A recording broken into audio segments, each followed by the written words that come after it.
میں نے سبری سنی اور دنیا میں جو بدنیتی ہے وہ اس صدی میں ہو یا اس صدی میں ہو، اس کے کپڑے بھی ویسے ہی ہوتے ہیں، اس کا منہ متھا بھی ویسے ہی ہوتا ہے۔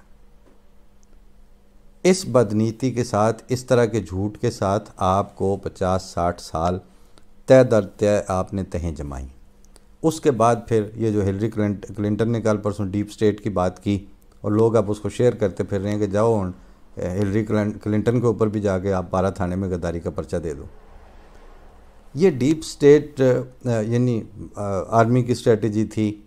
پھر آپ کی حکومتوں کی اسٹریٹجی رہی۔ یہ وہی ہے نا، مطلب اسی طرح ہل شریف کے ساتھ ہی بیٹھ کے نواز شریف دورے کیا کرتے تھے نا، وہ جیپ والی تصویر بھی کافی عام ہے۔ اس کا مطلب ہے حصہ رسدی، ضرورت پڑنے پر آپ لوگوں نے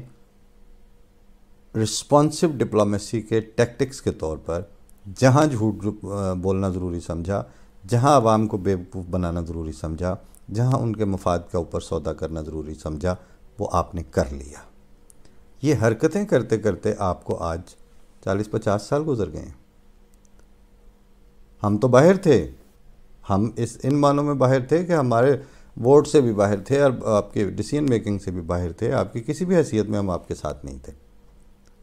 اس لیے میں پچھلے 1-2 پروگراموں میں نے عرض کیا ہے کہ جب آپ کہتے ہیں ہم پاکستان کو کہاں تک لے آئے ہیں، ہم نے ملک کا بیڑا غرق کر دیا ہے، تو میں اکثر کہتا ہوں اس ہم میں آپ ہیں،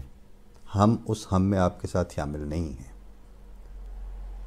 اس دورانیے میں جو لیڈرشپ آپ کو کبھی 62-63 یاد آ جاتی ہے، کبھی آپ ان کے کردار ڈھونڈنے شروع ہو جاتے ہیں، کبھی آپ ان میں نیکی اور تقوی تلاش کرتے ہیں، کبھی ان میں آپ نمازیں اور صلاۃ کمیٹیاں بنا لیتے ہیں۔ یہ سارے دورانیے پاکستان پر گزرتے رہے۔ اس میں آپ نے مولوی کی خدمات ہائر کیں کہ ایک طبقہ چونکہ جاہل جو اس کے فالوور تھے وہ آپ کے کام آتے تھے اسٹریٹ پاور کے طور پر۔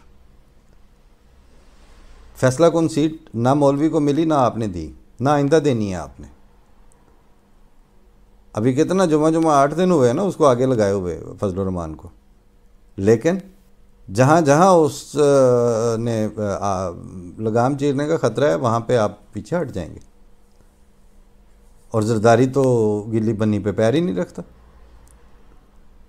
وہ تو اب جو بچا کھچا وہ جو سندھ کا پیڈسٹل ہے وہ ضائع نہیں کرے گا، اس طرح کا وہ رسک لے نہیں سکتے نا۔ 2-3 مصیبتیں انہوں نے کر پئی ہیں۔ لیکن آپ اپنی لیڈرشپ کو مشاہدہ کریں، یہ جو آج کل آپ سے باتیں ہو رہی ہیں نا، وہ آج میں ایک دوست سے کہہ رہا تھا کہ اب احمدی پاکستان میں وہ نہیں رہے جو بیعت شدہ احمدی ہوتے ہیں،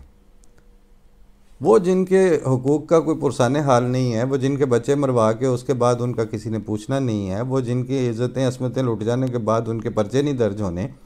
وہ جن کو قحط پڑھنا ہے تو ان کی خیر خبر کسی نے نہیں لینی، وہ جن کی تعلیم کے وسائل ان کے پاس موجود نہیں ہیں اور ان کو اسکول اویلیبل نہیں ہیں، وہ جو بیمار ہیں تو ان کے پاس ہاسپٹل اور دوائی دارو کی کوئی سہولت نہیں ہے،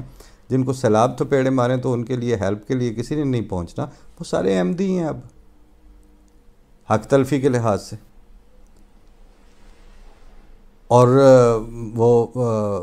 مرزا طاہر احمد صاحب چوتھے امام جو ہیں، ان کی ایک نظم ہے، کسی دن پوری پڑھ کے سنا دوں گا، لیکن اس کا عنوان ہے اجنبی غم۔ اس میں وہ آگے چل کے درمیان سے آگے جا کے ایک قطعہ اس میں آتا ہے کہ کوئی مذہب ہے سسکتی ہوئی روحوں کا نہ رنگ، کوئی مذہب ہے سسکتی ہوئی روحوں کا نہ رنگ، ہر ستم دیدہ کو انسان ہی پایا ہم نے، اور بن کے اپنا ہی لپٹ جاتا ہے روتے روتے، غیر کا دکھ بھی جو سینے سے لگایا ہم نے۔ بات یہ ہے کہ جب اور یہ اس کیفیت کو ایک زمانے میں ہم ابھی اس وقت بہت بچپنا تھا، لیکن وہ نظم ہم نے بھی جلسہ سالانہ کے اس میں بیٹھ کے سنی ہوئی ہے، اور اس میں جیسے بچوں کو شوق ہوتا ہے نعرے مارنے کا، تو وہ میرے دادا اور نانا دونوں بیٹھے ہوئے تھے، تو میں ایک آدھ تو ایسے ہی نعرہ جڑ دیا ہوگا، تو وہ اس کے بعد ابھی یہ شعور نہیں تھا کہ یہ شعر میں یا اس کے اندر جو بات کی گئی ہے وہ اب نعرے کے قابل تھی یا نہیں۔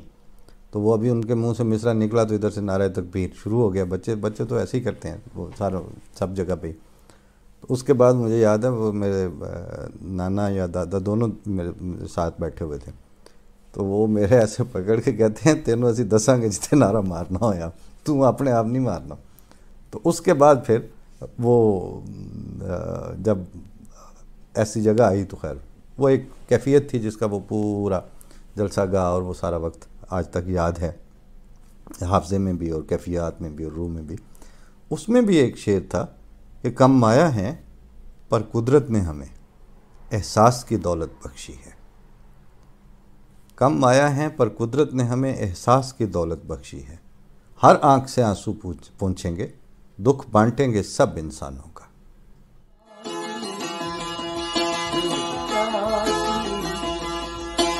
گئی